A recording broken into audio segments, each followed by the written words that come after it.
Bonjour ou bonsoir, chers téléspectateurs, dépendamment du moment où tu regarderas cette vidéo. Bienvenue à une nouvelle édition de ton émission Club Littérature Chrétien, ton rendez-vous autour de la littérature chrétienne. Moi, c'est Franck et aujourd'hui en studio, nous avons Loris.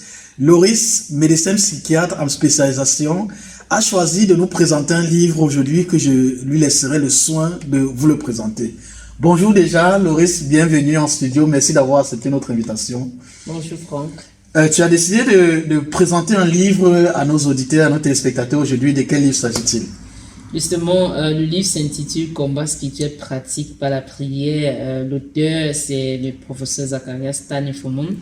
L'auteur, il a déjà écrit plusieurs livres sur la prière et j'ai choisi de lire ce livre particulièrement cette année lorsque j'ai été encouragé par le pasteur de mon église. Lors de l'une de nos rencontres où il nous a fait part de l'un des extraits de ce livre, à savoir la protection de soi-même, la protection de la santé, plus particulièrement la prière pour la protection de ses organes, pour la santé de ses organes et ainsi de suite.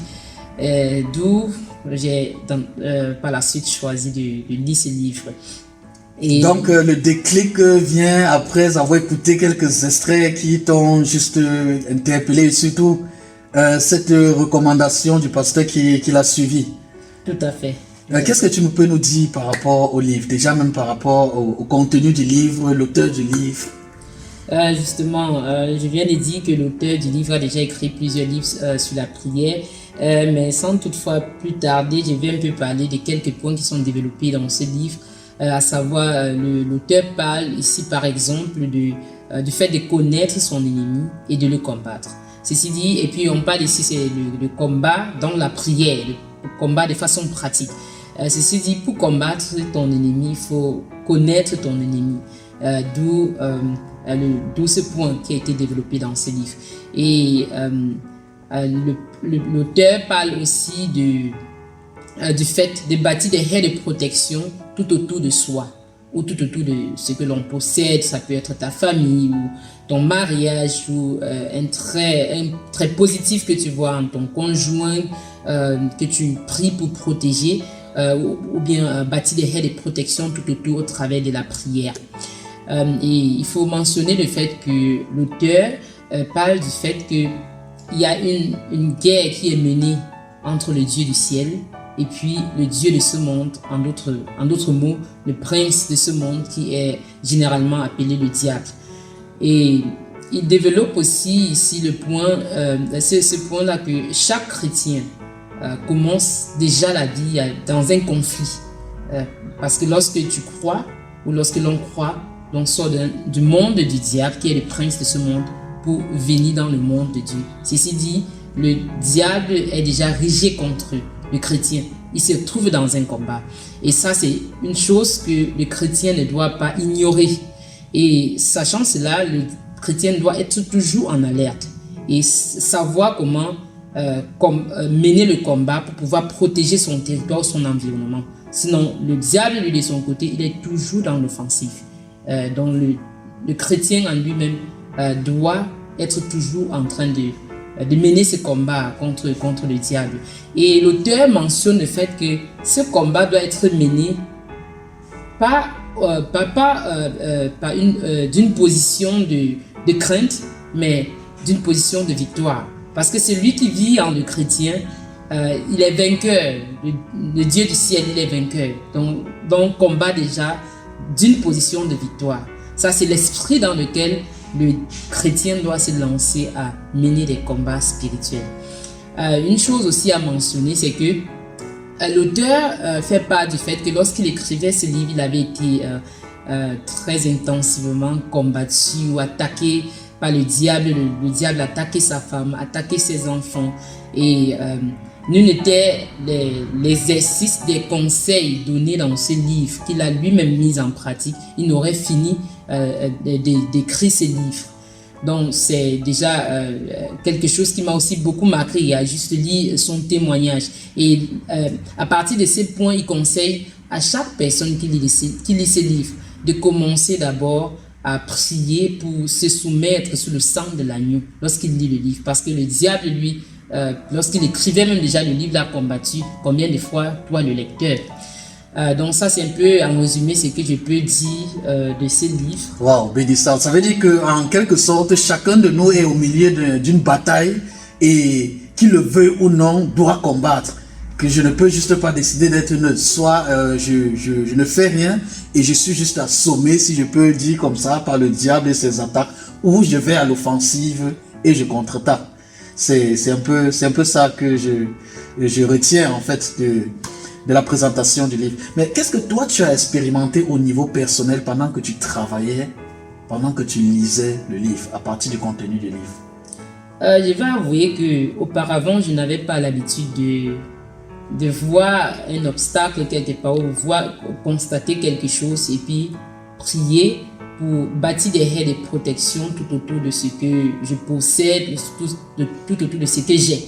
Mais depuis la lecture de ces livres, de façon spontanée, il me revient très souvent de constater quelque chose. Peut-être que Dieu a fait quelque chose dans ma vie, ou peut-être un caractère que Dieu est en train de transformer en moi, ou ça peut être plein d'autres choses. À voir cela dans ma vie, généralement, j'ai pris pour bâtir des haies de protection tout autour. C'était pas dans mon attitude auparavant. Donc, ce livre m'a aidé à faire ces pas en avant dans le combat spirituel.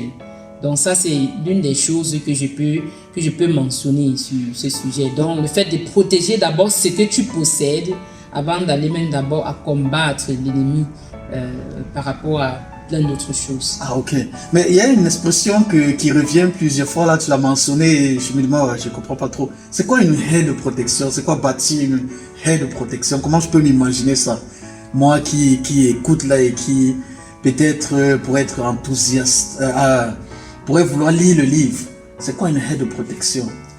Une haie de protection, c'est juste, on peut dire en d'autres mots, des murs pour protéger. Ah, une forme de barrière. Justement, je vais dire, parfois à bâtir des barrières, on se sent beaucoup plus en sécurité. Ah oui, ok. Et une maison qui est juste exposée, qui n'a pas de barrière tout autour, la probabilité pour qu'elle soit atteinte peut-être par une balle ou par une flèche est beaucoup plus élevée qu'une maison qui a une barrière tout autour. Une barrière tout autour, oui. C'est juste un exemple pour faire comprendre. Ah ok, c'est plus clair pour moi. J'espère pour toi, chers téléspectateurs, c'est plus clair, c'est qu'une haie de protection et tout. Mais qu'est-ce que tu peux dire encore rapidement à nos téléspectateurs pour les encourager à, comme toi, lire le livre et expérimenter quelque chose de son contenu?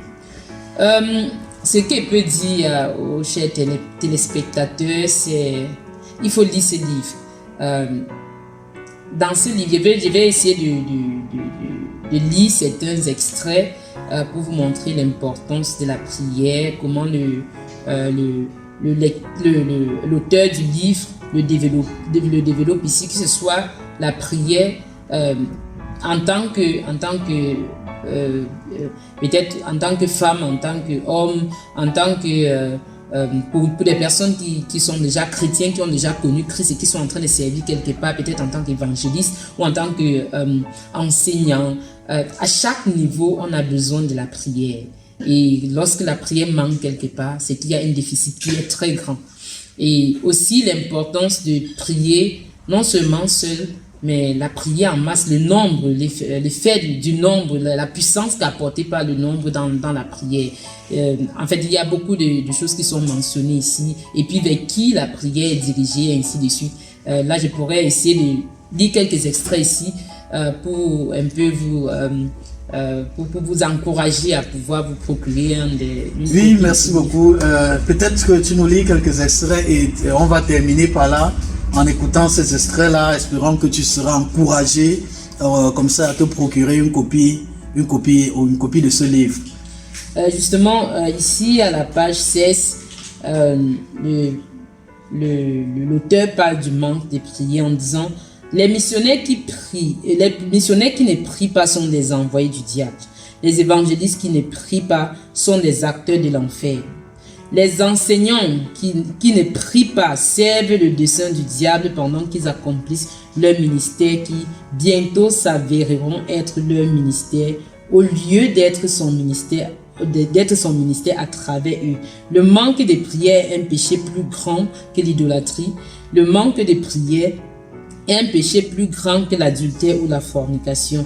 En fait, il y a beaucoup de ce genre d'exemples qui sont cités ici, juste pour montrer combien le manque de prière peut être destructeur. Donc, peu importe à quel niveau tu te trouves dans ton service à Dieu, certes ici, je n'ai pas mentionné peut-être dans tes études, dans ta relation personnelle avec Dieu, pour ta propre santé, pour ta famille, le manque de prière peut être très destructeur. Tu peux encore nous lire peut-être un extrait comme ça pour qu'on termine, et je crois que les téléspectateurs vont devoir se procurer une copie du livre pour découvrir le contenu. On ne veut pas leur donner tout le contenu du livre. Voilà, justement, j'ai tantôt parlé de bâtir une haie autour de sa maison, de bâtir une haie de protection ici. Il s'agit de bâtir une haie autour de sa maison.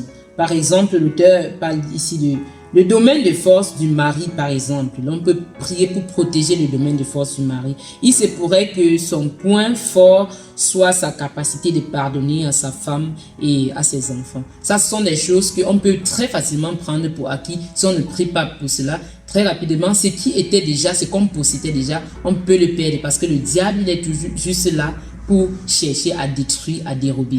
Donc, ce que l'on a déjà, ce que l'on possède déjà, on devait prier pour protéger cela. Le domaine de force de la femme nécessite pareillement qu'il soit discerné, élevé en sujet d'action de grâce, élevé en sujet d'action de grâce au Seigneur. Et après cela, il doit être protégé. Les autres points forts de la maisonnée ont besoin d'être analysés et nécessitent qu'on bâtisse une haie autour d'eux.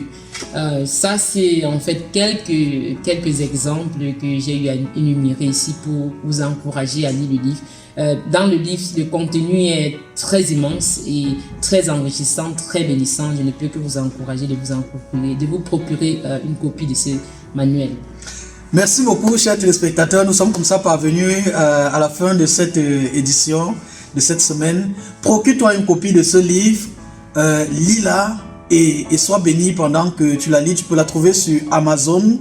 Tu peux la trouver aussi dans nos différents points de vente, dans nos églises et tout. Si tu as des difficultés, laisse-nous un commentaire et contacte-nous via un commentaire et nous allons t'aider à te procurer une copie de ce livre, Combat spirituel pratique par la prière. Ciao.